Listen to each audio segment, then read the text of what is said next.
Eu recebi um telefonema essa semana de uma irmã que teve um momento sobrenatural assim com Deus. Ela, segundo ela, foi como ela interpretou, ela ia morrer. Ela se viu saindo do corpo dela, andando na rua. E aí ela achou que a morte é muito boa, porque ela via o corpo dela andando,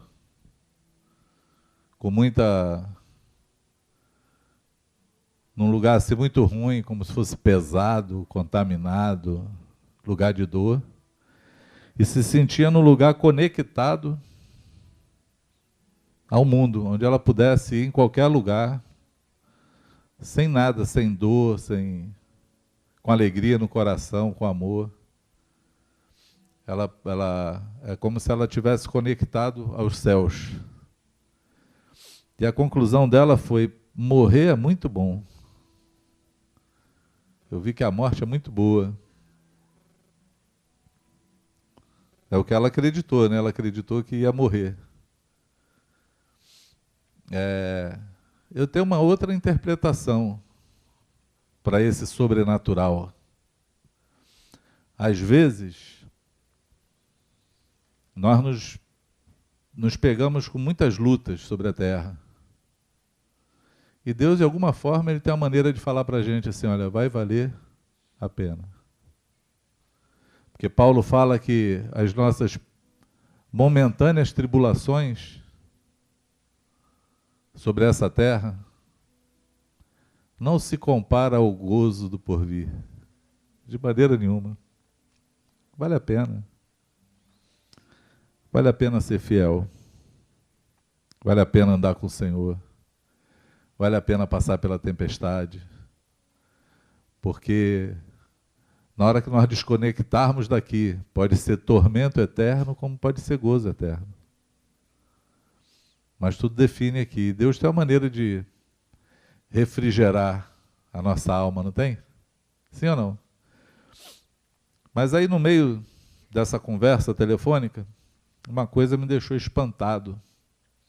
Foi que ela chegou em casa com muita alegria e contou essa história para os filhos.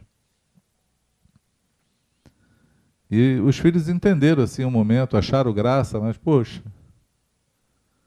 se a senhora tivesse ido, a gente estava com a vida resolvida.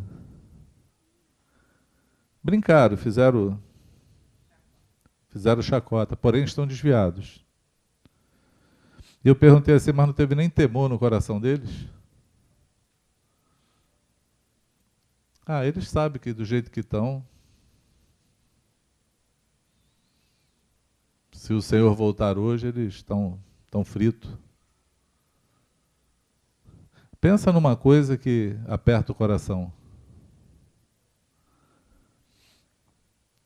A falta da fé, a incredulidade ou a insensibilidade de Deus, aqueles que conhecem o Senhor, deixa nosso coração apertado, amados. Apertados, não triste por causa dos outros, mas preocupado com a nossa vida. Porque o apóstolo Paulo diz que quando a gente vê alguém caindo, ele fala assim: teme, tenha temor. Por quê? Porque pode acontecer contigo também. Sim ou não? Dá um maior temor no coração. E aí eu lembrei de uma carta que Paulo escreveu a Éfeso. Eu não vou pregar, eu só vou ler o texto para a gente meditar sobre ele, podemos? Porque a cidade de Éfeso era uma cidade rica, portuária, no mundo da sua época, era uma cidade de muitas possibilidades e negócios, muitas distrações. Eu, quando olho para esse tipo de cidade, eu lembro do mundo que nós vivemos. É assim, né? Cheio de distrações, de possibilidades, de coisa para fazer. E aí no capítulo 4, versículo 17, Efésios 4, 17. Isto, é assim que está escrito aí? Se a tua tradução foi igual à minha. Isto, portanto, digo, e no Senhor testifico, que não mais andeis como também andam os gentios, na vaidade dos seus próprios pensamentos. Gentios são os incrédulos, né? Ele está falando assim, irmão, isso eu digo para vocês e testifico em Jesus. Estou testificando. É uma palavra fidedigna, fiel, não só dita por homem, mas que Deus também testifica ela. Que não andemos mais como também andam os gentios.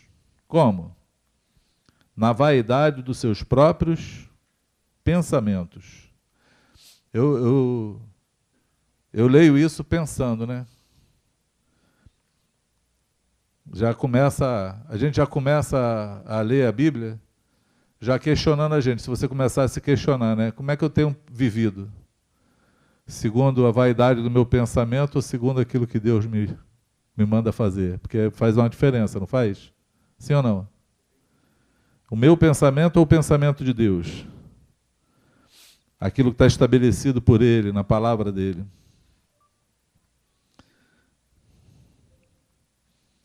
Obscurecidos de entendimento, alheios à vida de Deus por conta da ignorância em que vivem, pela dureza do seu coração. Eu me espanto Paulo falar que é assim que vive os gentios, porque eu conheço um monte de crente assim. Vive segundo seus pensamentos, tem um coração duro, são alheios a Deus, insensíveis ao Senhor, à sua vontade. Não é assim? Os quais, tendo se tornado insensíveis, é o assunto que a gente começou a falar aqui sobre louvor, se entregaram a dissoluções, para com avidez cometerem toda sorte de impureza.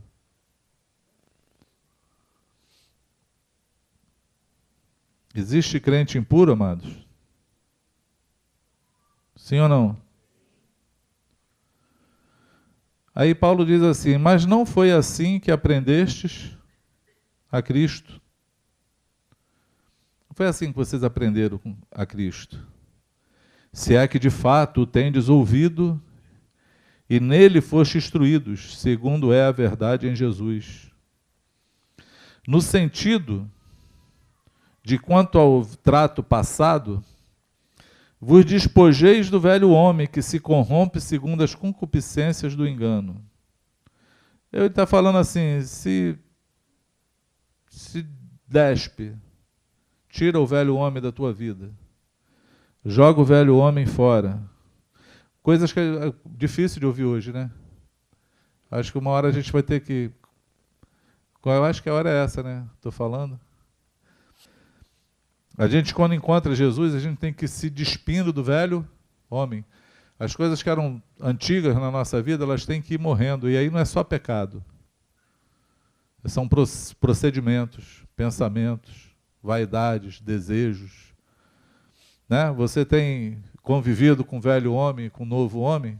Você tem visto essa transformação na tua vida?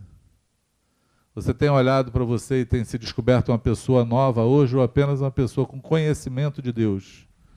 Mas sendo a mesma pessoa, porque se você só conhece a Deus e você é a mesma pessoa, você só é religioso.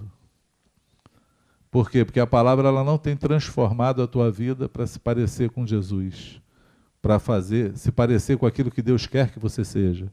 Amém? Entende isso? Aí Paulo está falando como que é uma roupa. Vamos supor que o velho homem seja uma roupa. Ele fala, você se despe dele, tira essa roupa do velho homem. Não é isso? Tira ele. E vos renoveis no espírito do vosso entendimento. E vos revistais do novo homem, criado segundo Deus em justiça e retidão procedente da verdade. Ele está falando, você tira o velho homem, aí você quando tira a tua roupa, como é que você fica? Hein? Nu. E aí você se veste agora do novo homem. É uma roupagem que você tem que trocar. Quem já sonhou pelado aqui? sonhou pelado, ficou difícil, né? Dorme pelado, aí sonha pelado. Não, não é isso não. Quem já sonhou que estava sem roupa em algum lugar? Melhorou, né? Rapaz, português é uma graça. Quando a gente sonha que está sem roupa, está em algum lugar sem roupa, é porque de verdade você já deixou de fazer alguma coisa, mas falta fazer outras. Você deixou de fazer o que você não devia, mas ainda não está fazendo o que você devia fazer. Porque não é só deixar. Não é só tirar uma roupa, é vestir a outra roupa. Amém?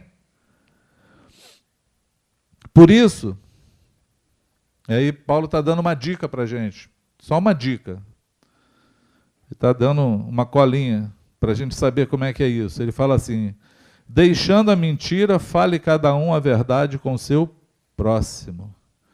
Por quê? Porque somos membros uns dos outros. Deixar a mentira é o quê? Deixar o velho homem. Se despir do velho homem é parar de mentir. Só isso. Não dá para ficar pelado, tem que falar a verdade. Tem que aprender a falar a verdade. Tem que aprender, mesmo que você fique com a cara vermelha, falar a verdade. Eu tenho irmãos que não gostam de andar comigo, não. Porque diz que eu faço eles passarem vergonha na rua. Mas eu falo. Tu encontra alguém no pecado, tu não tem que falar do pecado? Dá o maior trabalho. A gente viajou agora, ficamos na pousada, encontramos uma irmã, começamos a conversar com ela. A irmã toda eufórica, que viu que era um monte de pastores. Aí começa a falar da vida dela, ela vive sem casar. Irmã. Aí como assim, gente? Aí tem que falar a verdade. E aí foi engraçado que era o primeiro dia na pousada, aí a gente falava assim, bom, a gente nem sabe se vai continuar essa noite aqui, né? Se vocês vão deixar a gente dormir aqui, né, José? A gente nem... Ah, não, José não tinha chegado ainda.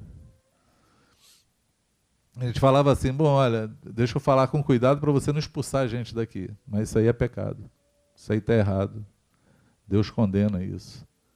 Tem que falar a verdade. Não dá para ficar olhando assim com...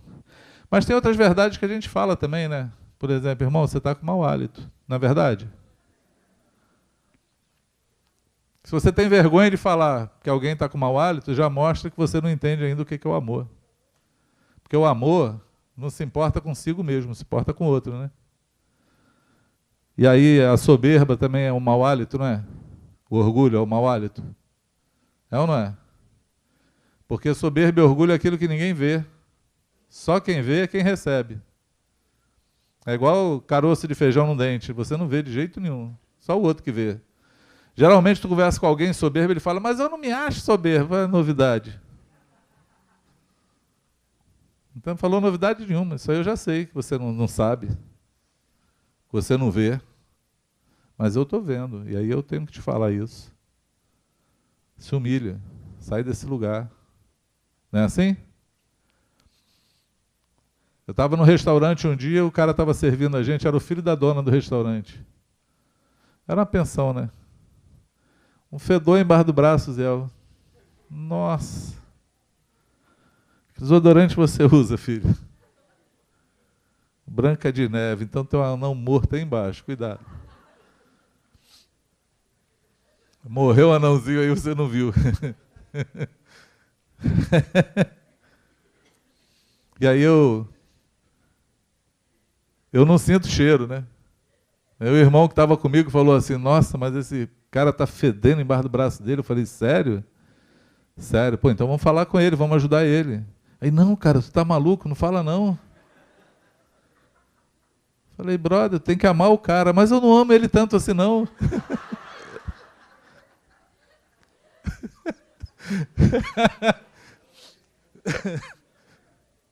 Mas eu amo, vem cá, ô fulano. E ele vermelho do meu lado, não quis nem mais comer.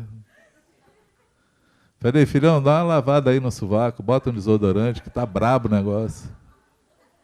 Tá feia a coisa. Vai espantar a freguesia toda desse negócio. Vai todo mundo embora. Tem que aprender a falar a verdade, amados, em qualquer situação. João Batista, Perdeu a cabeça, mas falou a verdade. Olhou para Herodes e falou assim, ó, não te é lícito possuir essa mulher. Perdeu a cabeça. Literalmente, mandaram degolar ele. A mulher ficou com raiva dele até que pediu a cabeça dele.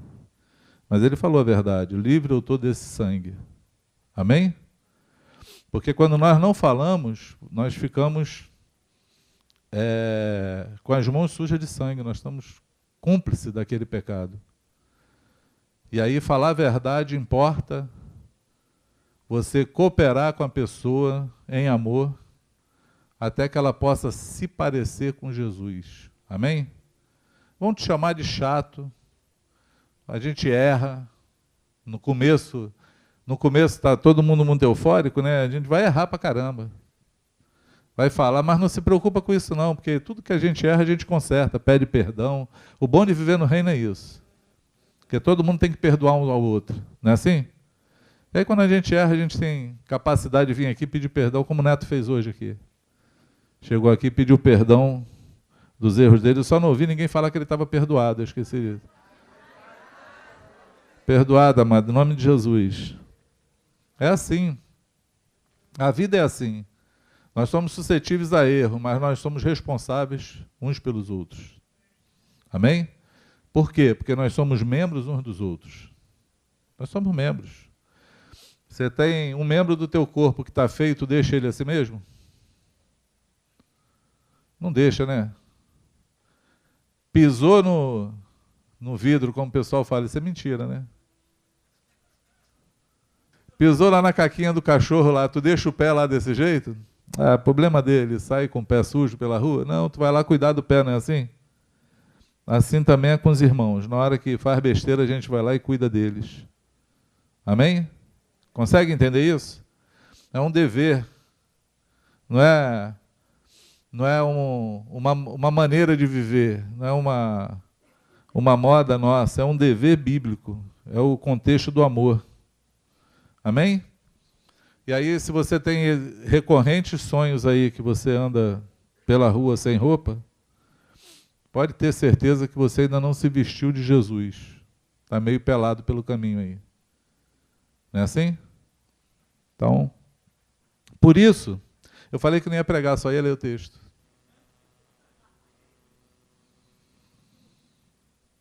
Mas eu também não estou. Vamos nessa. Por isso,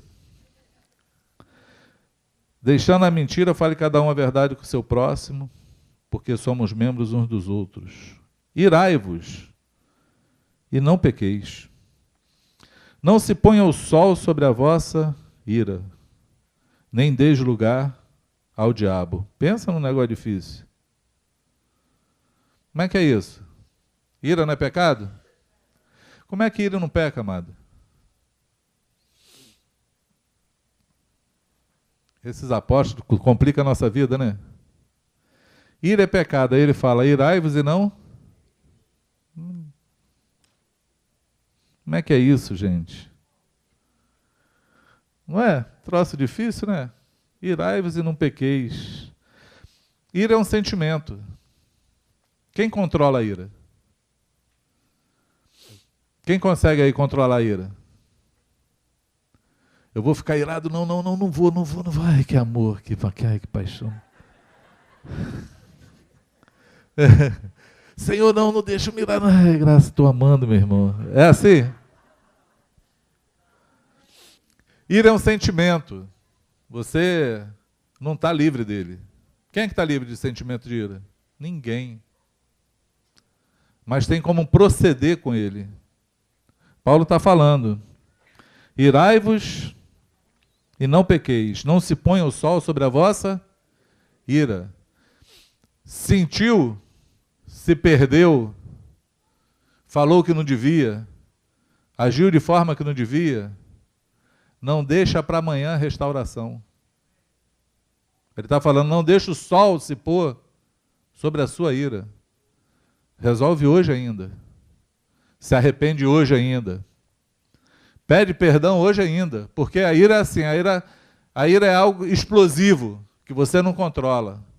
Mas depois que explode, como é que fica o coração? Só os irados aí. Os iracundos?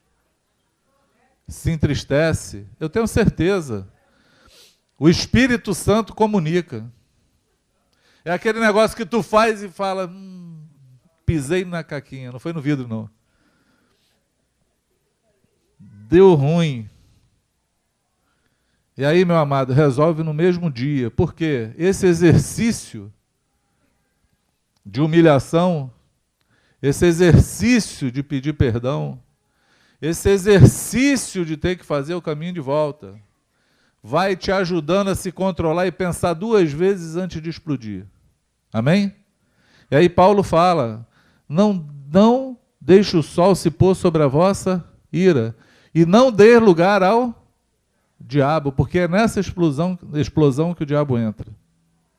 É aí que ele entra. Porque a explosão da ira vitima. E geralmente não é com força física, são com palavras. Palavras são muitas vezes pior do que um soco, um tiro, uma facada. Muitas vezes são pior. Palavras matam mais do que armas de fogo. E matam mesmo. Palavras ditas, impensadas, inoportunas, no momento de raiva. Então, não deixa o diabo entrar nisso, não. Resolve o problema nesse dia mesmo. Se arrepende, ora, chama o Senhor sobre isso, desfaz esse negócio. Paulo está dando uma dica. Amém? Aquele que furtava, não furte mais. Antes, trabalhe, fazendo com as próprias mãos o que é bom, para que tenha com que acudir ao necessitado. Tem gente que furta. Mas deixa eu te falar uma coisa, quando a gente fala furto, a gente só pensa em alguém que rouba alguma coisa de outra, né? Igual na história das denominações, né? As denominações são assim, se converte um bandido, um ladrão, o que acontece com ele? Ninguém toca nele. Geralmente essas pessoas têm problema de caráter forte. Mas na hora que dá uma oração, todo mundo, não, deixa ele quietinho aí, o irmão era ladrão, agora se converteu, é uma bênção. Deixa ele que ele está fazendo a vontade de Deus. Toca nele não.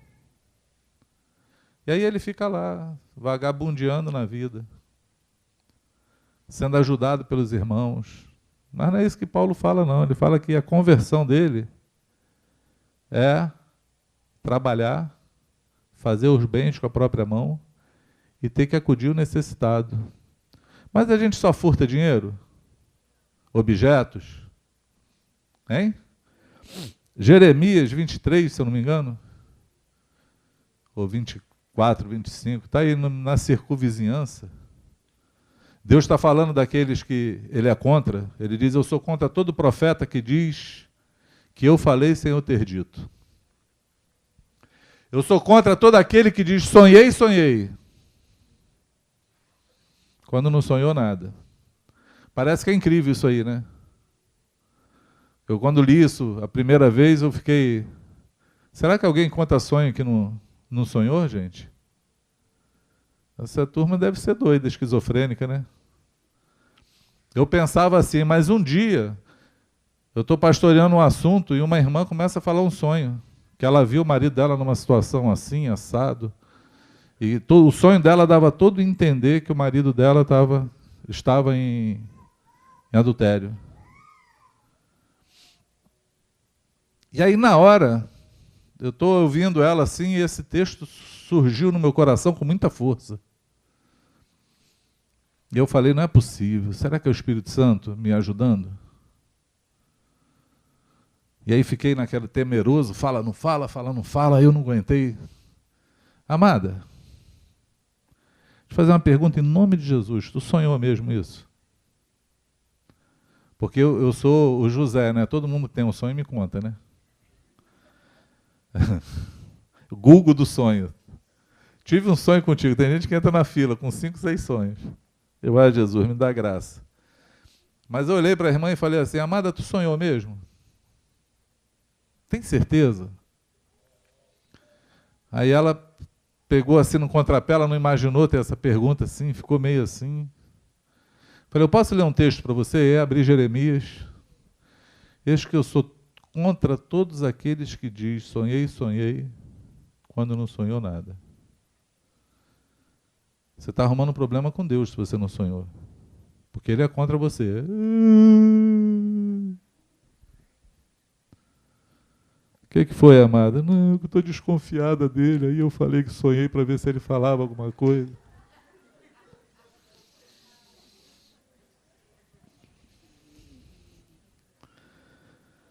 É muita história de crente, gente.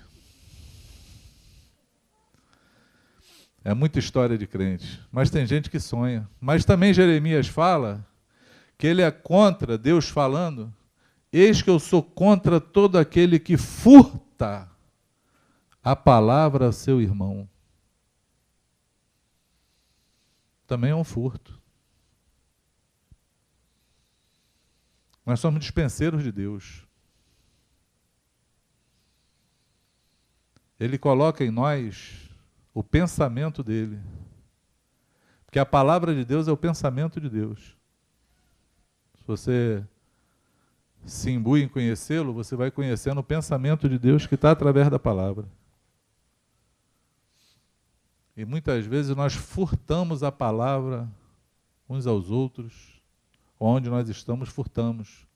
Passamos, sabe aquele negócio, não quero perder tempo, não quero me intrometer, deixa para lá, alguém que fale, vou chamar o pastor, vou chamar o meu discipulador, mas você não tem coragem de abrir a boca e falar? Também é um furto. Amém? Também é um furto. Não saia da vossa boca nenhuma palavra torpe, e sim unicamente a que for boa para edificação, conforme a necessidade. E assim transmita graça aos que ouvem.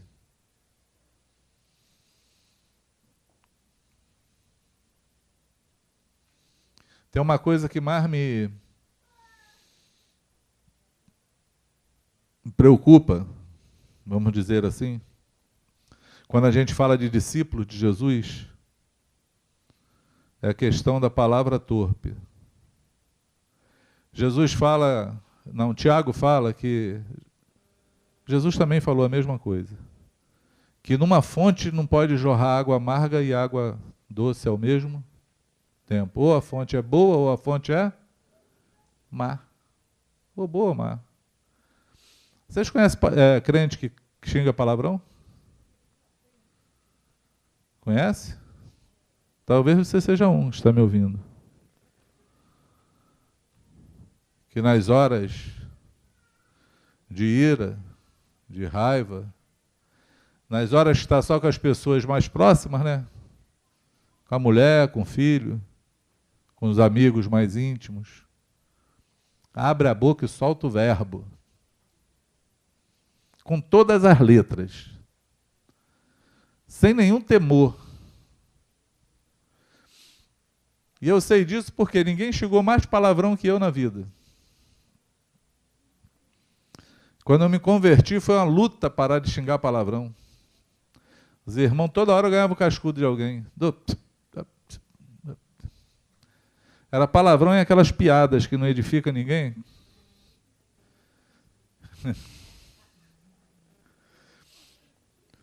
E novo convertido é inocente, né? Eu contava achando que todo mundo ria e ficava todo mundo sério olhando para minha cara. Deu ruim. Então. Aí não dá para consertar mais. Já sei. Perdoa. E aí eu resolvi isso com Solange assim. A gente falava assim, fizemos um combinado. Toda vez que a gente falar um palavrão, porque ela também falava, eu tenho que denunciar. Vou ficar sozinho nessa, né? A gente vai dizer que a gente perdeu uma bênção. A gente ia contabilizando. Nossa, Ainda bem que Deus é misericordioso em bênção, abundante, porque num dia a gente perdia um montão. Até que a gente conseguiu não perder mais as bênçãos de Deus. Porque, na verdade, é assim. A verdade é essa. Mas o que mais me chocou foi um dia eu ouvir um irmão falar um palavrão. E eu não sei, agora eu não lembro se isso foi comigo ou com o Franco. A gente conta tanto a história um do outro, né? Foi com os dos dois. E aí o irmão, ô, desculpa. Eu, pô, nem vi que o pastor estava aí.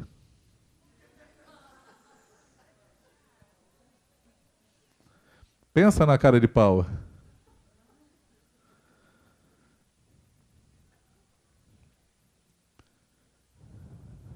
E aí nós olhamos para isso e falamos, a certeza que eu tenho, que você não crê, que o Espírito Santo habita em você é essa. Quando você respeita mais o homem do que a ele. Essa é a certeza, amado. E aí você que está me ouvindo, é uma boa certeza essa. Porque o Espírito Santo habita em nós. Nós temos que temer a Deus. O temor ao Senhor é o princípio da sabedoria. É o princípio. Quem teme ao Senhor, é Salmo 111, se eu não me engano, alguma coisa, 12, 17. É o último versículo do Salmo 111. Diz que o temor ao Senhor é o princípio da sabedoria. Cadê? Abre aí alguém. 111, 10.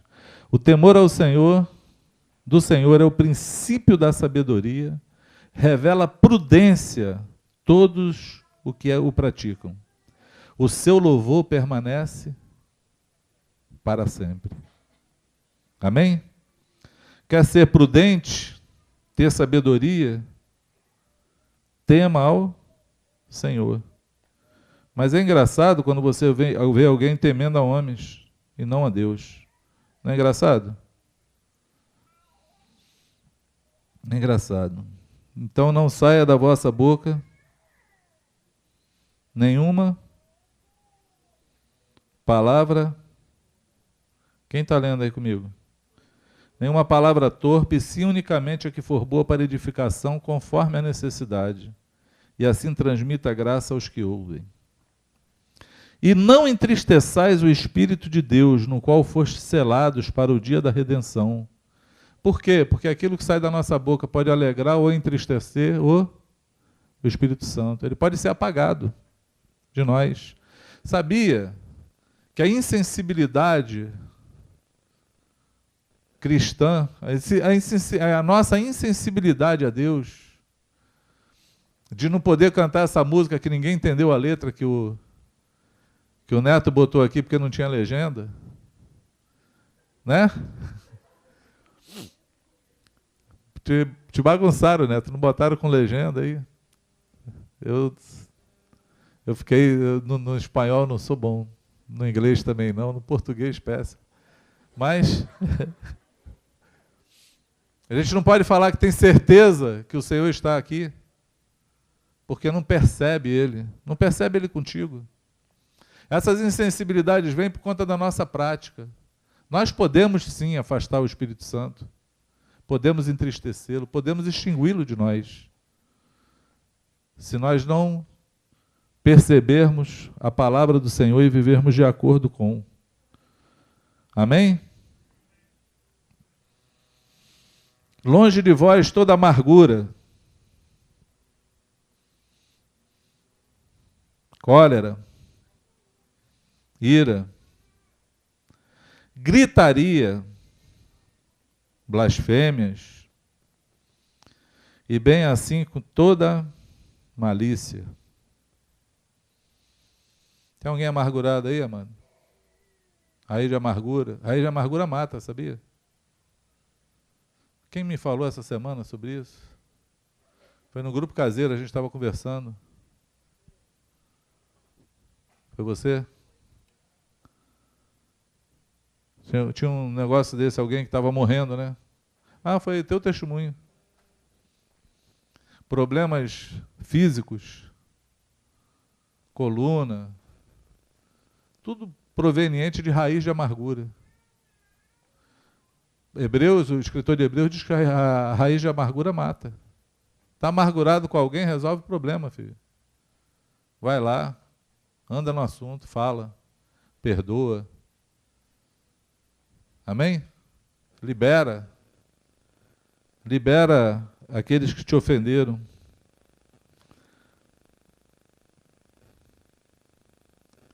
Antes sejam uns para com os outros benignos, meu horário já passou, tem tempo. Benignos, compassivos, perdoando-vos uns aos outros, como também Deus em Cristo vos perdoou. Sede, pois, imitadores de Deus como filhos amados, e andai em amor, como também Cristo nos amou e se entregou a si mesmo por nós, como oferta e sacrifício a Deus em aroma suave. Amém? Não é bonito só de ler, é bonito para viver. Se a gente lê esse quadro aqui de Paulo e encontra esses atributos na nossa vida, nós não estamos vivendo como quem aprendeu a Cristo. Nós ainda estamos vivendo como gentios, entenebrecido no nosso entendimento, com coração duro ainda, precisando ainda se converter em várias situações. Entende o que eu falo? Então, em nome de Jesus, é isso aí. Eu queria só ler o texto para você meditar. Medita nisso. Amém? Oremos? Vamos ficar de pé?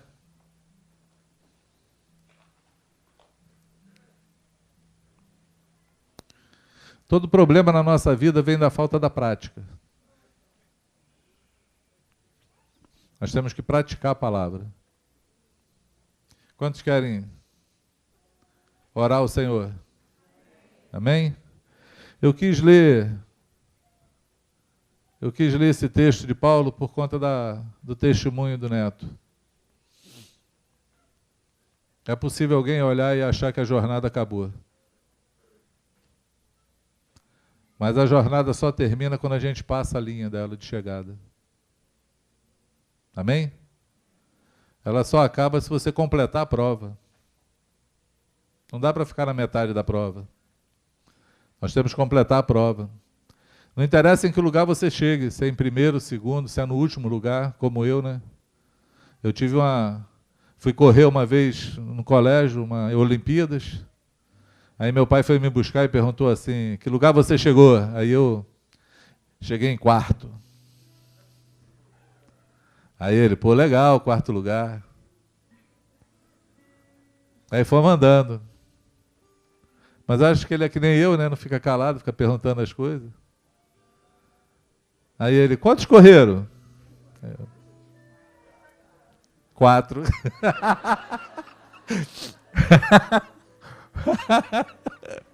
Ah, meu Deus do céu. Tu é um mole mesmo. Quarto lugar. Não importa se você vai chegar em quarto, quinto, em último. O importante é que a gente chegue. Amém? A carreira ela é proposta por conta disso. É uma proposta que nós aceitamos e temos que chegar no final da linha. A honra não é chegar em primeiro, a honra é completar a prova. Por quê? Porque o troféu que Deus tem é um só para todos. O prêmio é o mesmo. É por isso que eu acho que Jesus fala assim, os primeiros vão ser os últimos e os últimos vão ser os primeiros. Não tem lugar de ordem. O preço é o mesmo, a oferta é a mesma, a recompensa é a mesma, mas só para quem completar a prova. E aí nós temos que completar. A maratona da tua vida não acabou, não. Amém? Completa a prova. Completa com louvor. Em nome de Jesus. Pai, nós te louvamos por esse tempo aqui. Te agradecemos a oportunidade de podermos ser tão simples, Senhor. Podermos falar de nós mesmos, poder repartir as nossas lutas, poder pedir perdão aqui, como fez Senhor o Neto, não nos envergonharmos do Evangelho e nem de quem somos, sermos transparentes. É tão bom isso. É um privilégio poder estar aqui. Eu quero te agradecer por isso. Eu quero te louvar porque podemos aqui hoje louvar o teu nome, Senhor. Eu te peço que nós aprendamos a fazer isso aqui, porque um dia é possível que estejamos presos por conta do teu nome, por conta do Evangelho, por conta de sermos teus, de termos a tua marca. Mas nada disso pode roubar o louvor dos nossos lábios. Nada disso pode tirar a alegria do porvir. A certeza de sabermos que somos teus, Senhor, e que estamos contigo em qualquer circunstância, em qualquer lugar, até aquele grande e glorioso dia que tu nos chamará para ti. Muito obrigado. Finca nos nossos corações essa certeza. Eu te peço que essa manhã seja uma manhã de reflexão, seja uma manhã gloriosa para isso. Para que a tua palavra seja plena em nós. Para que, Senhor, aqui hoje, muitos que me ouviram aqui comecem a mudar o seu proceder. Sejam novamente tocados, estreitados no relacionamento contigo. Para não nos perdermos e vivermos nesse mundo, Pai, como aqueles que não têm esperança. Nós queremos sim testemunhar o teu nome em nossas vidas até o fim. Até o fim da carreira, Pai. Nos ajuda. Em nome de Jesus. Em nome de Jesus.